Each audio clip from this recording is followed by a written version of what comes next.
What's going on, everybody? This is Brian Mazique, aka Unique Mazique, the hardest working man in sports and gaming, and we are talking again Chicago sports today. We keeping it going. This is 3 days straight for Mazique Speaks. We want to keep this going continually, Monday through Friday.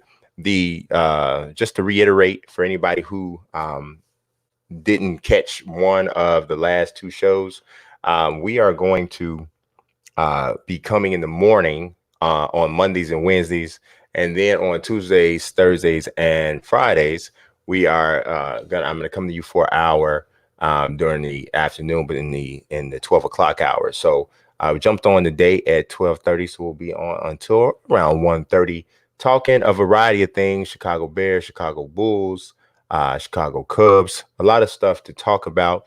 I just actually came from balling myself. I did not have my best games today. I had I hyperextended my elbow, reaching out for a rebound. Was playing against a wild guy. You know how when you're on the court and the dude comes out and he's kind of attacking really wild and looks a little bit OC out of control, and you kind of already know. I'm like, everybody starts backing up a little bit because they know, like, yeah, we keep playing with dude. Somebody either he gonna hurt himself or he gonna hurt one of us. One of the two, right? So I had one of those situations. I was going for a rebound. The guy is super exuberant going for the rebound. He runs this way, clips my arm going this way, and it banged in against another guy. So my elbow kind of got a little bit hyperextended. Really couldn't shoot the jump shot the way I wanted to. I won one game, but we were playing basically about 4 or 5 games of 32. If you're from Chicago, you know what 32 is. I only won one game. I usually win either all or 2 to 3 of them if we play four. So didn't have the best day, but it's okay. I got the good sweat. I've been eating too many M&Ms, but let's get into what we're talking about right now on the Chicago sports scene. And for me, I think the biggest the biggest thing that I thought from last night and yesterday's sports was that the Chicago Bears signed a new tight end. They signed Demetrius Harris. Used to be with the Cleveland Browns, also spent some time with the Chiefs, and his time overlapped with Matt Nagy, right? So 6'7", 230 pounds, former basketball player. He is 28 years old. He'll be 29 in July. So he's not a young guy. Been in the league since 2014. So a lot of people are probably like, who is this guy? He hasn't ever had over 18 catches in a game. I mean, in a season, in a game. That'd be pretty awesome. He had 3 touchdown receptions each of the last 2 seasons, one with Cleveland, one with Kansas City. Been pretty durable, played at least 15 games in, all of the last 5 seasons. But I think everybody knows that the Bears have a gap when it comes to production at the tight end spot. Everybody pretty much knows that this is the situation that the team is in. So we know that the Bears needed to do something about that spot. I'm not sure that this signing is, I'm not even sure this is, I don't think they're walking around. Hopefully they're not walking around feeling like, oh yeah, we solved the tight end situation because we got Demetrius Harris. Probably not. You're probably not feeling that way. If you are, that's probably pretty stupid. I don't think we've seen anything from this guy. He's been in the league long enough for if he was to actually be what I would call an impact player at the position, that we would have already seen some sort of flashes from that. And I don't think we've seen flashes. I think he's been a serviceable guy on mostly just Kansas City. When he was there, they weren't a great team, right? And he was with Cleveland last year, and he started 6 of 15 games, made 15 catches for had 3 touchdowns. It is what it is. So I mean, obviously we're hoping that this is like some sort of major find for the Bears. But if we're being totally realistic and totally honest, it probably isn't. It's probably just a backup second or third tight end at best. And the Bears still need a weapon at that position, especially if Trubisky is still your quarterback. Tight end is one of the best friends he can have, along with a better and improved offensive line and a good running game. really need a playmaker at that position, especially a big body guy. So from a physical standpoint, Demetrius Harris would seem to fit that bill because it's 6'7", 230. Like I said, a former basketball player. He has the physical measurables that would get you excited, but he just hasn't been able to turn that into anything that should, make you think something special is coming. So we'll have to see what happens. I know that there was and my man Nelson Blake is coming through, said Bears are trash, Bulls trash. You know what you gotta love? You gotta love it when people are consistent. He consistently hates on Chicago. So whether you're consistently positive or consistently negative, just be consistent. And that is what he is. Bears trash, Bulls trash. I understand. I got you. I understand. He's a New Yorker. They think everything is trash. You know why? Because there's so much trash on their streets that they get disillusioned and everything they see is trash everywhere. Trash. I understand. I got it. No problem. So, I mean, it's really, I saw some rumors about the Bears possibly looking at Hunter Henry, who has been injured, but when he is healthy, he is an absolute playmaker at tight end.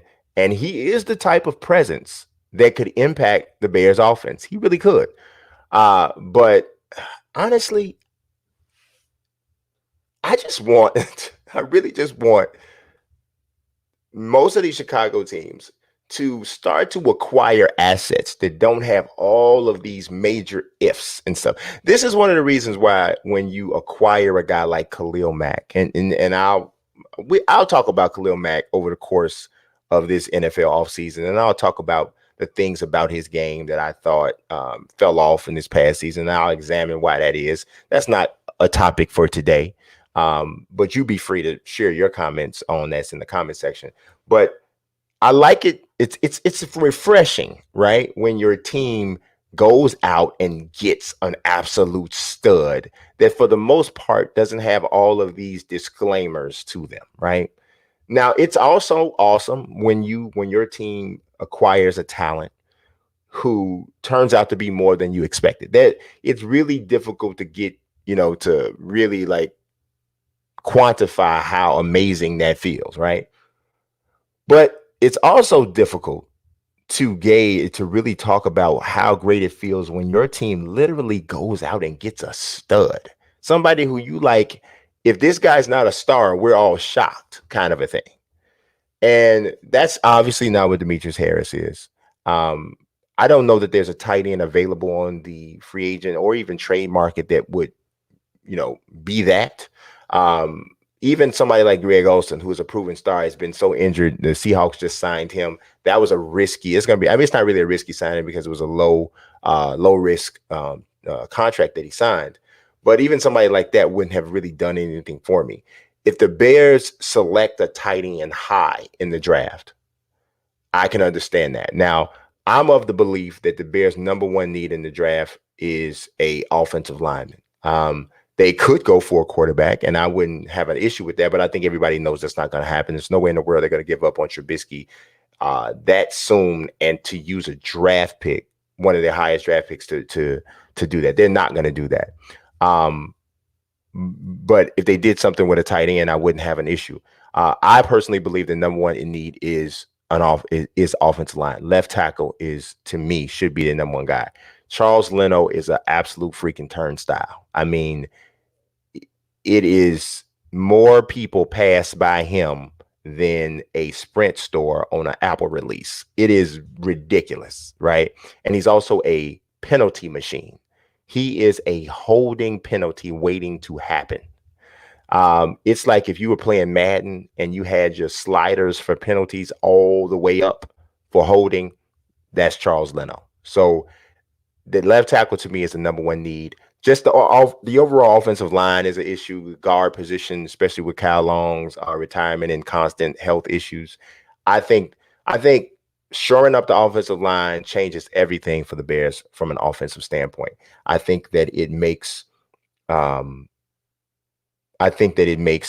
running game better. I think that it also makes Trubisky more comfortable. So that he can depend on the run game. It opens up play action, gives him more time to throw, which is going to benefit any quarterback. Treborio Gigolo said, "What is with all the hate over Trubisky?" I have to ask Treborio, have you watched Trubisky play this year or over his entire career?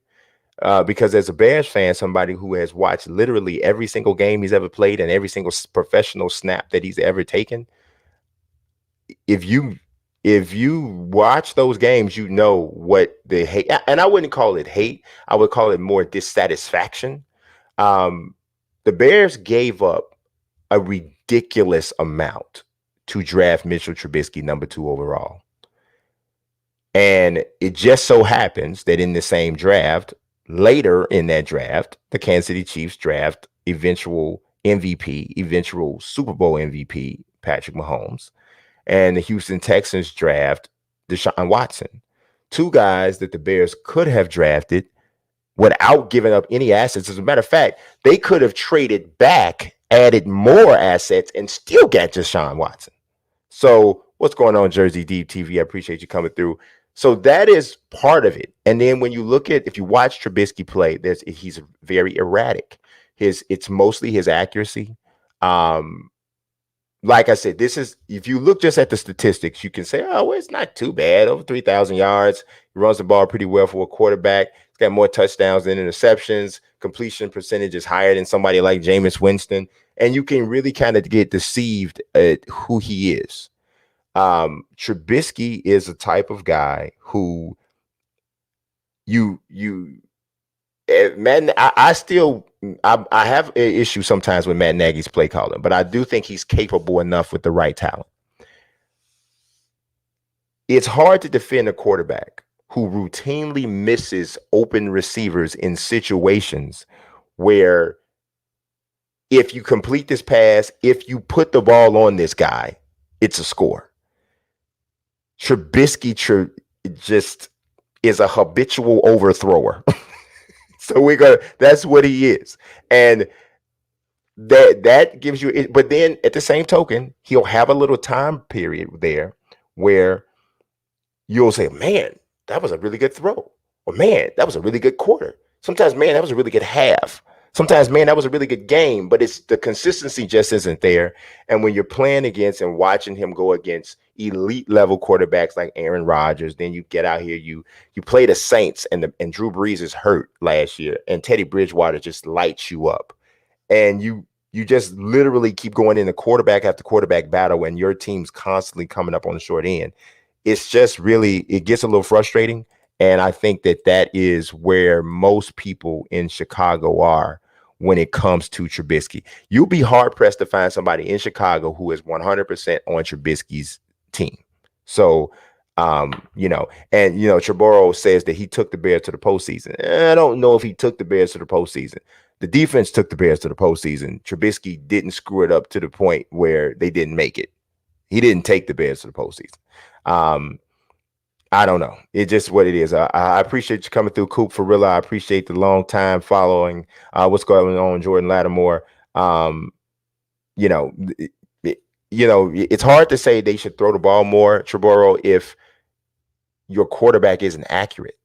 That's the thing. If your quarterback isn't accurate, it's hard to substantiate putting the ball in the air more. But I understand to a degree what you're saying, because the run blocking, I thought, was the weakest part of the Bears offense this year. And I think a lot of people were getting down on David Montgomery because they were talking about his lack of production. And I heard even people saying, oh, that's why we should have never let go. Jordan should have never left. Not Michael Jordan. I'm talking about Jordan Howard should have never left. Or they should have never let him walk. The Bears running game was better. They don't realize it wasn't so much. I like Jordan Howard. I thought he was one of those nice finds late in the draft. But Jordan Howard's success wasn't as much about him.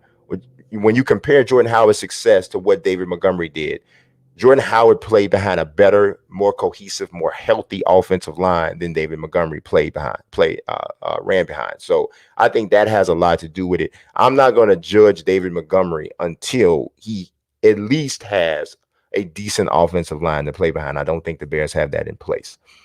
Charles Riley, appreciate you coming through. He says, I still don't think Trubisky really fits Nagy's style. I would say you're correct, which makes it even worse that they drafted him. He said Bears probably should move on, but can't because you don't want to be in that quarterback purgatory with various other franchises. I get you. I agree with what you're saying to a degree there, Charles. But you know what? Sometimes I think you gotta know, right? You gotta know when to say, we didn't get this right. We didn't get this right.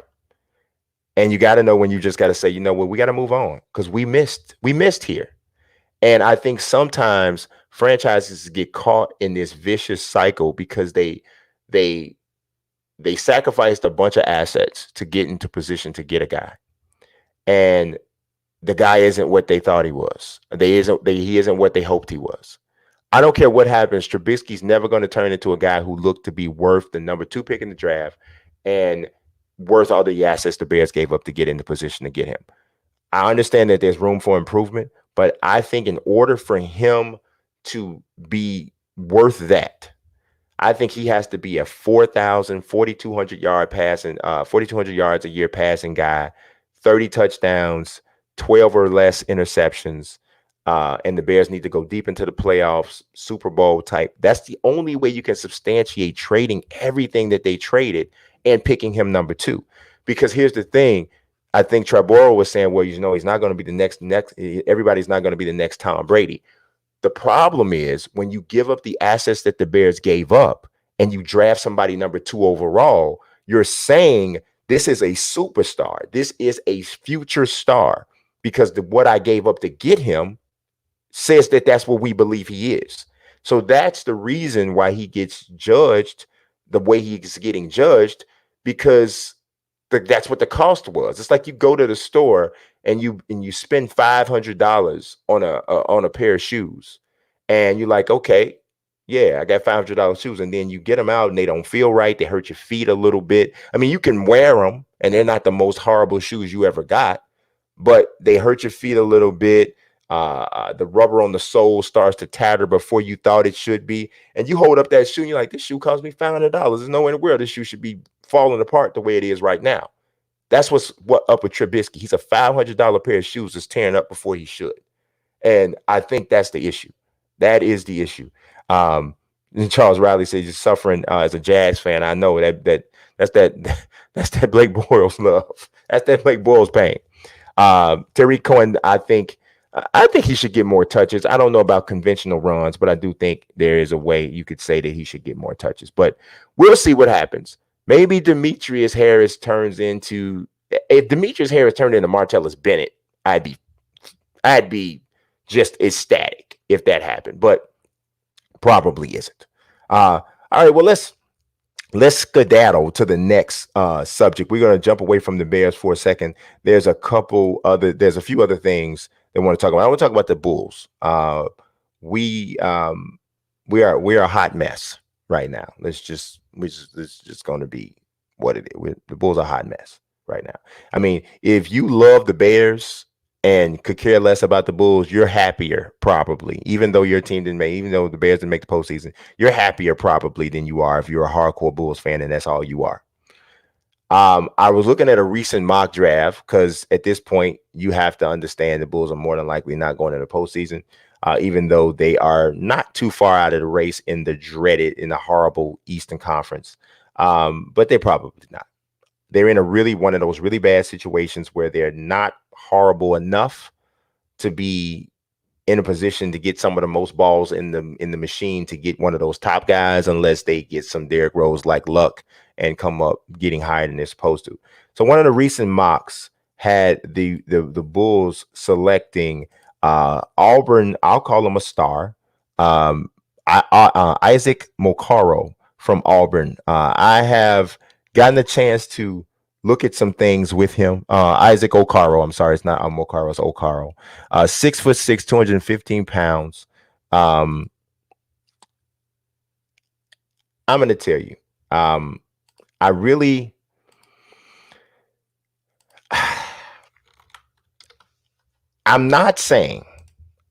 not telling you that Isaac Okaro is trash. I'm not saying that.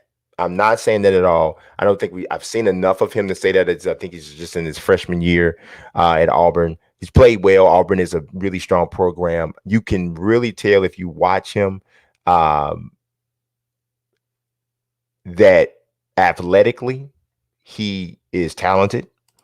You can tell that if you watch him, he plays hard. I think that's why he is getting some Jimmy Butler comparisons, which we know that the Bulls franchise values that kind of an athlete and that type of a personality to an athletic personality, not off the court personality, and not some of the things that I kind of don't like about Jimmy.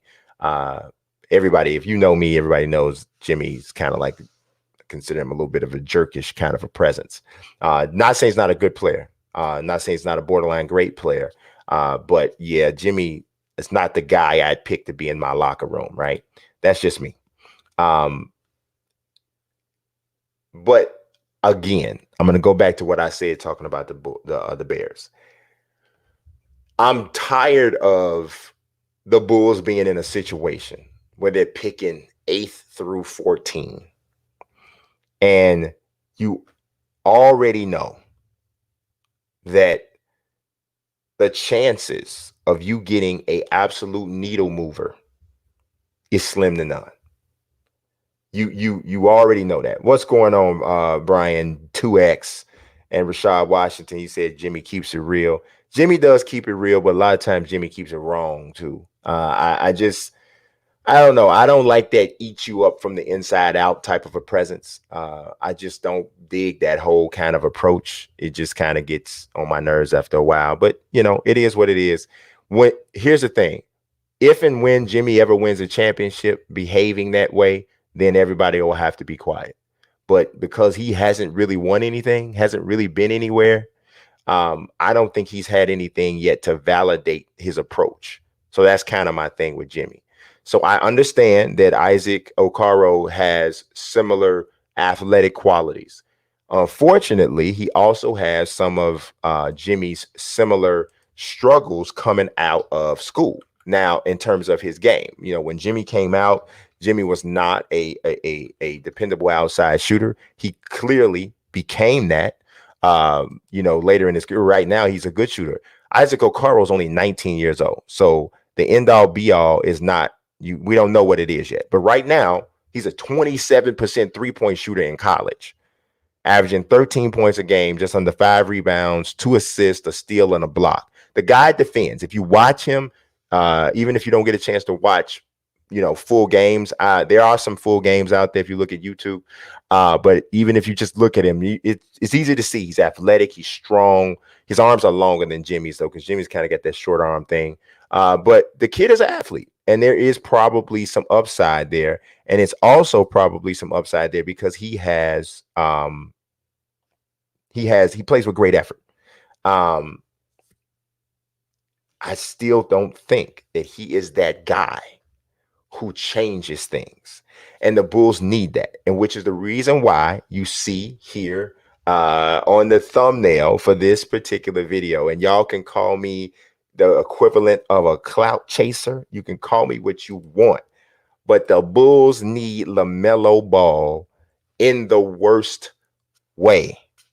They need this kid. And I'm going to tell you why they need this kid. I'm not telling you this because I'm saying, he's the biggest name out there and it'll be so great from a celebrity and attention standpoint. No, I'm telling you, first of all, the Bulls really need a point guard. They desperately need you. They need a point guard. This is the biggest weakness on this team. And people can say, oh, but they haven't given Kobe White a chance. They haven't. They haven't given Kobe White a chance to run point guard, but there is nothing yet that I see of him that says that I think you can hand Kobe the keys, can run this offense. He can get himself a shot. He can get other guys a shot. I haven't seen that. I don't think that that's what he is. I think Kobe is a natural scorer.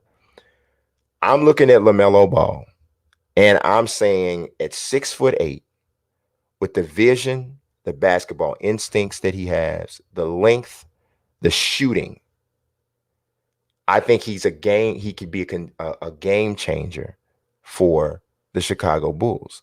Obviously, you always have bust potential anytime you draft a guy high. You always do. But what I'm looking at with LaMelo Ball is I'm looking at a consistent progression with him. And if you think about the fact that this kid has been rich for a good amount of time, or at least in the limelight, real legit celebrity like famous for the last 4 or 5 years, it would have been easy for him to slack off, to pull back his effort, but he hasn't done that.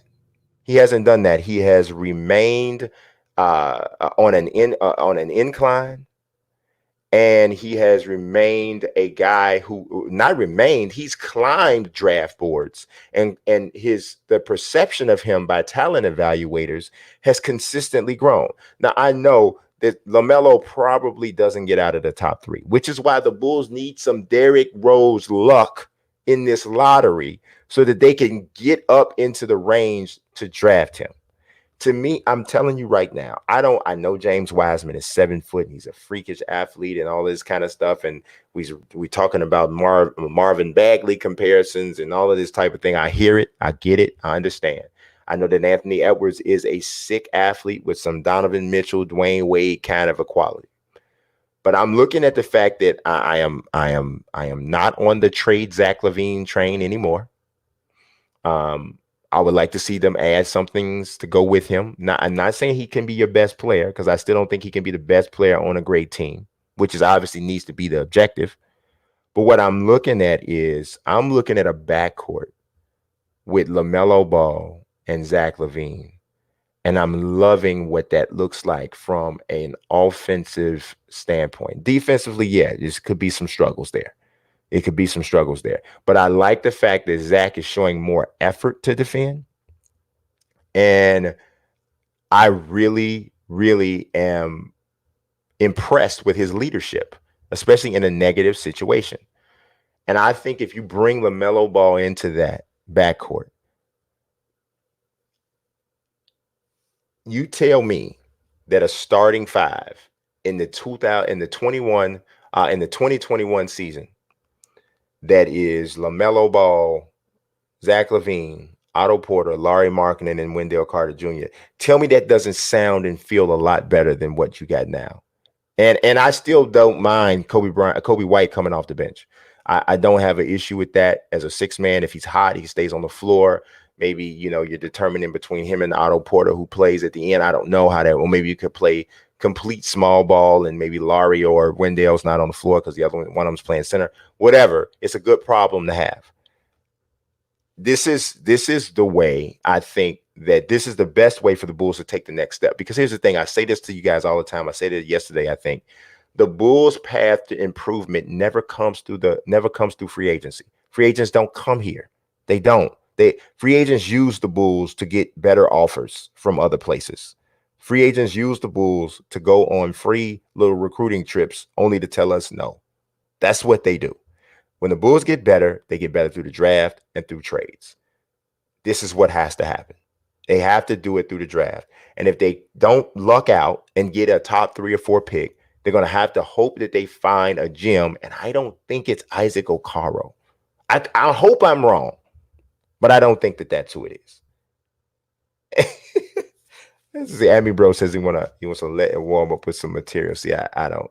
See, this is he finna get sent to his room. Traboro says LaMelo going to the Knicks. We'll see. We wants to know my thoughts on Kris Dunn. Kris Dunn is a dog defensively. He really is. I think he'll always be limited offensively. He just does not have the shot mechanics to ever be a consistent outside shooter. So I think that limits him. He does dribble penetrate well, but his biggest benefit is as a defender. I'm worried about the fact that he rarely seems to be able to stay healthy. So that's an issue. But I don't hate Kris Dunn. If Kris Dunn's your backup point guard, I have no issue. I think he can come in and change the tenor of a game, almost similar to the way that Patrick Beverley does from a defensive standpoint. If he could become as good of or as a dependable of a shooter as Pat Beverley has been, then now you're talking about somebody that's truly special. If you think about the fact that Kris Dunn was among the leaders in steals, and like I'm talking about less than a steal behind the leader, playing significantly less minutes there's no question he impacts the game from a defensive standpoint. But I just think he's limited offensively. And when you look at the Bulls, because scoring is their biggest issue, having Chris Dunn on the floor sometimes is difficult to substantiate for me when you're already struggling scoring. Emery Bro says there's a lot of time between now and the draft, lots of young talent to see emerge in college season and tournament. For sure. Things happen in the tournament all the time. Guys fly up the boards. I never forget watching Antonio McDyess go from outside of the lottery to the number 2 pick in the draft because in Alabama, he had a absolute fit, just blowing people away, so it happens. Traboro says, would I trade marketing for a pick? I would strongly consider it, but I'm going to tell you right now, I think Lauri Markkanen his trade value has diminished significantly. And because of that, I think that he's almost untradeable right now, or not wise to move, because he was part of the Jimmy trade, right? Zach LaVine, I think, has been fine. You got Jimmy, and then you got Dunn, right? Markkanen was a huge part of that. I just don't know if you can ship him away, because if you trade Markkanen for a pick, I think you're getting a fringe lottery pick at best for him, and maybe outside of that, I don't think that happens. I don't think you get anything more than that, and I don't know if that really, at his age, I don't know if you can do that just yet. So I don't know if I would do that right now. Maybe I will allow him to play a little bit better, but if he starts to play a little bit better, then do you really want to move him? So I don't know. It's a kind of a tough situation. I don't know. I'll give you know what? I need to think about that a little bit more, Brian, and give my opinion on the championship. I'll probably address that in a future show. I need some time to think about it because it's not an open and shut case this year. Of course, you already know. Jerry Quirv says that LaMelo is a pipe dream. I totally agree. But I'm going to tell you, before the Derrick Rose draft, people probably would have said the same thing, and it ended up happening. So I'm not saying it's likely. I'm saying this is what needs to happen. This is what needs to happen, because as I look through the draft and the possible guys that, when you consider the positions that the Bulls need, he's the guy that sticks out to me. That say, if you ask me which guy currently projected to go in the lottery could have the biggest immediate impact for the Bulls, it's him. It's LaMelo Ball for me. So that's what I would hope to see, but we'll see. Let's see, what else do we have here? Hey, this is what you know what? Abby, bro, I think Nelson, if the Knicks are very much in need of pipe dreams themselves. They need some serious pipe dreaming because their pipes are more clogged than ours. So something desperately needs to happen there to shift the situation. But speaking of shifts, let's shift. And I know we got a lot of basketball people here, but this is Chicago sports where we have to give love to everything. And you guys know I am a hardcore. You should know by now. I'm a hardcore Chicago Cubs fan. And we've been talking a lot about Kris Bryant. And Kris Bryant is handling these trade talks and all of that sort of stuff pretty well, I think. He's saying that he still wants to remain a Cub and all these things, despite the fact that his name is being bannered around. The latest thing that we've heard is that new manager David Ross is going to play him at leadoff. He's going to bat him leadoff. I am really so tired of these unconventional leadoff men for the Cubs. I'm so tired of it, man. Joe Madden went with this a lot, and I was hoping that with Joe Madden gone, we would get away from hitting these guys at leadoff who are not proper table setters. Now, don't get me wrong. Kris Bryant, to me, is a better leadoff style hitter than, say, Anthony Rizzo and some of the other people, Ben Zobrist, other people we've seen hit leadoff. He is, I believe, the Cubs' best base runner. He's faster than most people would suspect, even though I don't consider him a significant stolen base threat. He also is a very smart player, has a decent eye, which is, would play into the reason why his on base percentage is generally higher. But he also is counted upon to drive in runs and to be a run producer. He has scored over 100 runs, I think, in two or three of his professional seasons. But I just can't get past the fact that there is a higher average hitter who is a table setter, who maybe can create some havoc on the base paths, who should be hitting ahead of Kris Bryant. Now, I know the Cubs don't have that kind of guy on their team right now. I understand that. I know. I get it.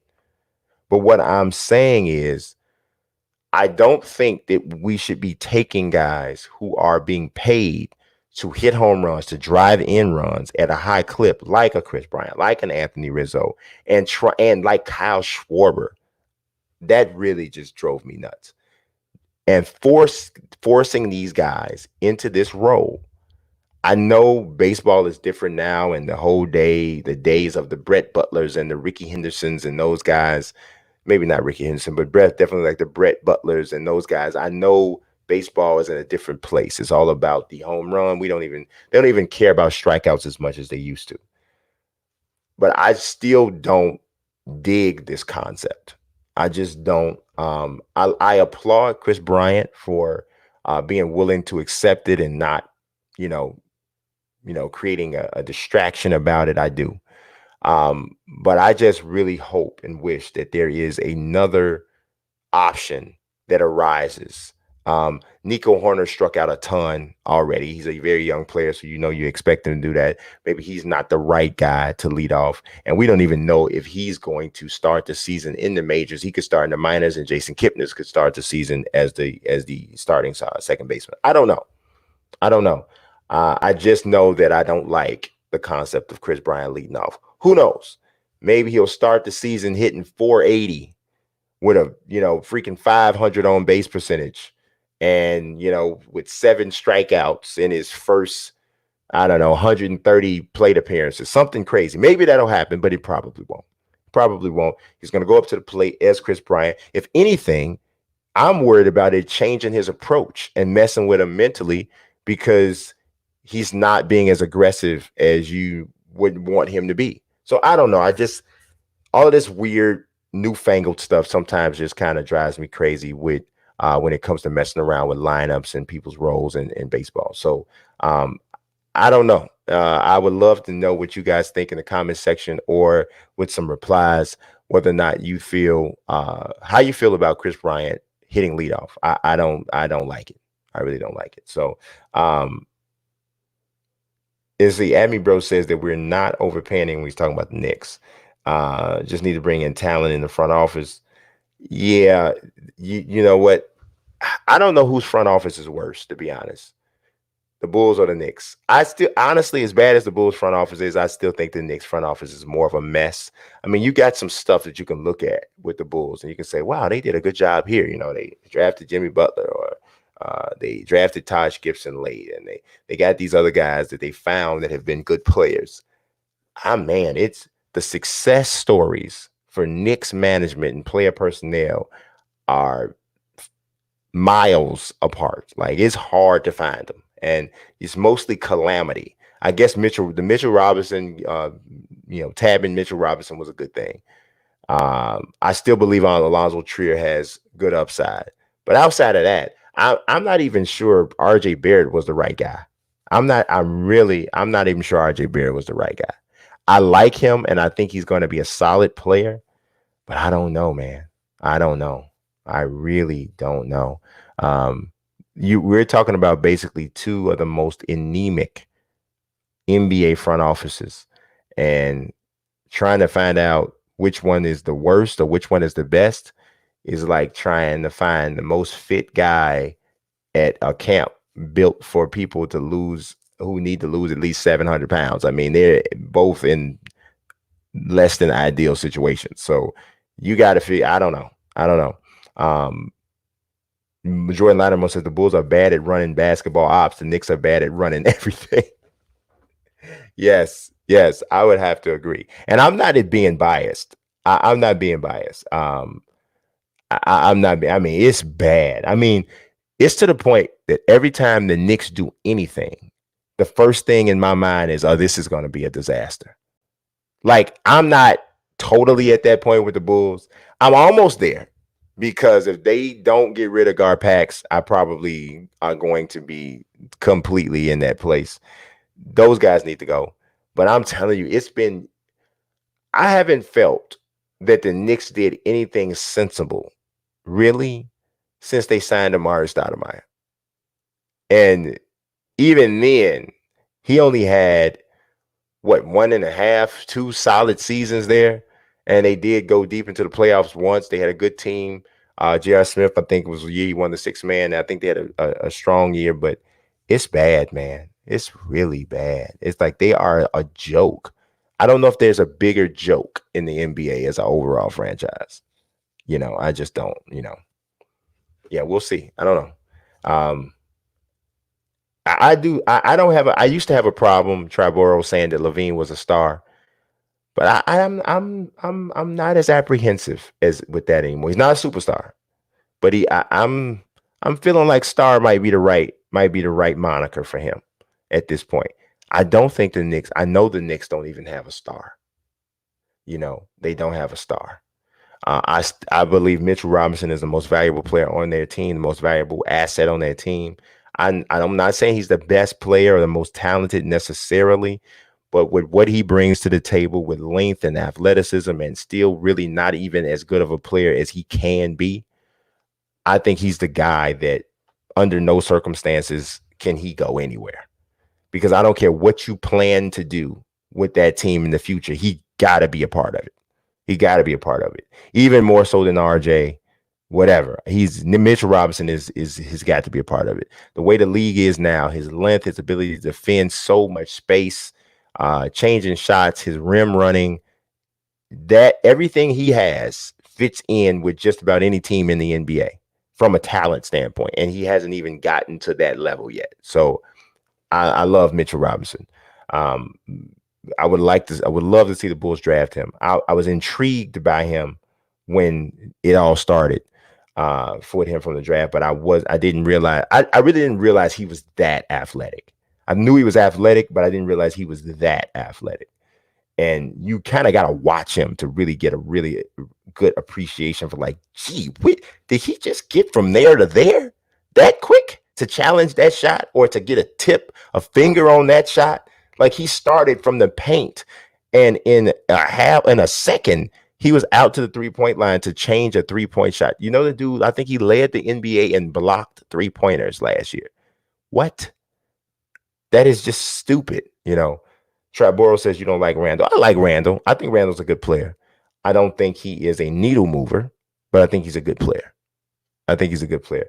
And when you got a bad team, that's what you're looking for, right? You're looking for needle movers. You are looking for people who, when this guy's on the floor, we are a 10 to 12 win a season better than we are with him not. You know, it's that's what you're looking for. And I know Randall's not that. Randall's not that guy. He's not that guy. He's a good player, and he gets what I call Elton Brand numbers, right? Elton Brand used to get 20 and 10 all the time. You look up, it's block and a half, 1.9 blocks. But he always played for bad teams, almost always, except for like one little short stint with the Clippers. He's like those guys that get those empty 20 and 10s. That's what Randall is kind of like that to me. And because his production doesn't turn into W's. And when you see that, sometimes you can see a guy toil in a bad situation and he gets good numbers, and you always wonder what would happen if he played elsewhere. But Randall's on his third team now. Granted, he didn't get a lot of time to do a lot in LA, but he hasn't proven that he's a major part of any team being exponentially better. You know, so I mean, Trabor, you said that, Mitch stays in foul trouble. He's a young player, a young, aggressive guy who's a shot blocker. And I think that this is something that young guys with his length and athleticism traditionally go through. Um, but there's no reason for me to believe that he won't at some point get a hold of that. I mean, you want to know, be honest, DeAndre Jordan had issues with this to start off his career. Tyson Chandler had issues like that to start off his career. It's He's young, and I think he'll get smarter and get better in those situations. But you cannot teach the effort. You cannot teach the length. You cannot teach the aggressiveness. I would rather have to peel a guy back than turn a guy up. And I think that's where you are with Mitch, and that's why I'm so high on him. But we'll see. We'll see what happens with both them and the Bulls. Right now, I'm liking where the Bulls are more, which is really sad to say that about anybody. But let's see. Jordan Latimer says, if I could pick the Knicks' next head coach, who would it be? I'm gonna tell you like this. I don't know what Cleveland's doing because I don't think they have really committed to JB Bickerstaff. But if they don't, I think that would be an outstanding fit for them. They definitely need some new blood. I would love to see Jeff Van Gundy come back. I also would be interested in seeing what would happen with Mark Jackson as a head coach of the Knicks. Um, but those would be the three names that come to me. I got a crazy name to throw out to you guys. And I had a conversation with somebody about this yesterday. And this is about the Bulls, because I think obviously the Bulls need a new head coach too. Jim Boylan's hot, big old trash, right? Now, this is a crazy name, and I don't really expect anybody to have any definitive necessarily opinion about this because the person I'm about to say has no experience as a head coach. But it feels to me like, from a leadership standpoint, from a hard work standpoint, from a basketball IQ standpoint, tell me you cannot imagine Kirk Heinrich as a head coach, at least as an assistant working his way up. I just believe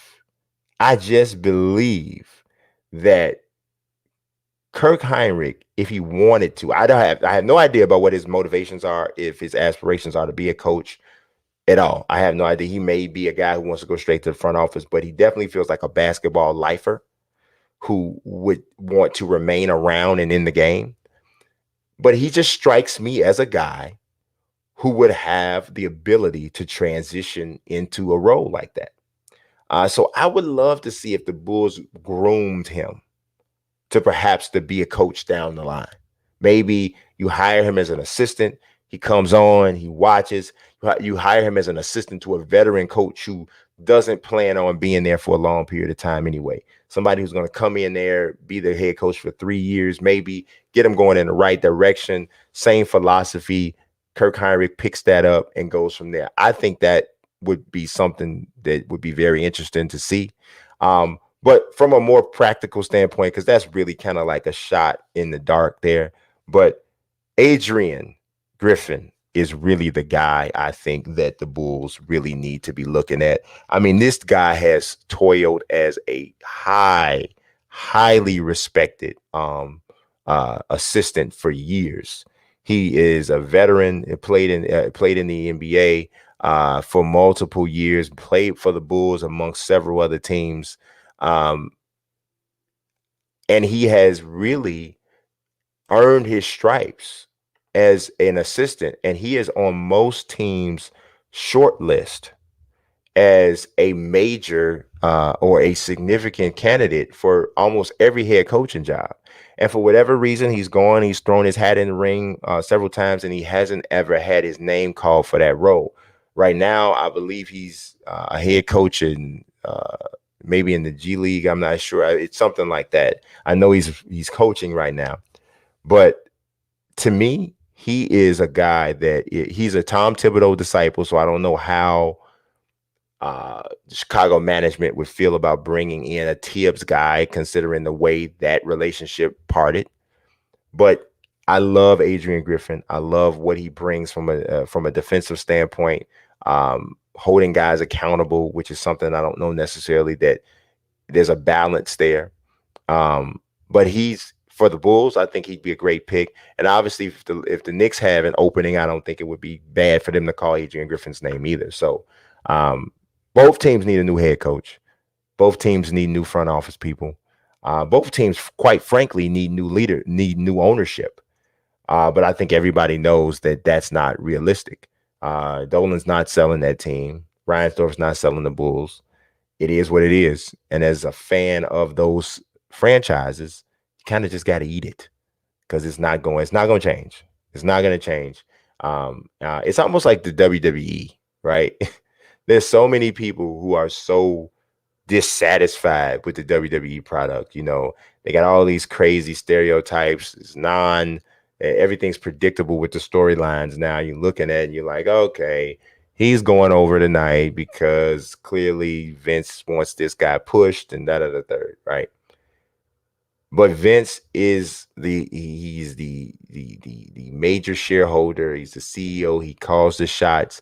He is a very much a micromanager, and he wants to have final say in every single booking decision that ever takes place with WWE. And if you're a fan of WWE, you're probably frustrated, but that as long as he is alive, and obviously you don't want anybody to die, but as long as he's the man in charge, it's going to be run like this. And love it or hate it, this is the way it's going to be run. And I think Bulls and Knicks fans are in very similar situations. You're frustrated because the way ownership has done things, and you would love if there was a new owner, but it's probably not really realistic. So it just is what it is. A lot of people waiting on CM Punk to return to the ring. I don't know if he's going to do it or not. I'm sure Vince would love for him to do it, even though they've had situations and issues. But money is money, and they know where that would bring it in. But man, we went all over the place today. We drove several cars in several lanes. This was a fun episode of Mazique Speaks. I will be back what is tomorrow? Friday? Yes. I'll be back tomorrow or during the noon hour to do another 50 minutes to an hour with you guys. We'll see what pops up on the Chicago sports and sports scene for us to discuss. I encourage you, if you have not yet, please subscribe. If you haven't liked this video, please like it, share it as well. I am trying to really establish this momentum on this channel. I appreciate everybody that's watching and all of those sort of things. Also, if you're wondering, like I said, I mentioned, and I'll probably mention this for the next couple of weeks, just for anybody who's kind of catching it late.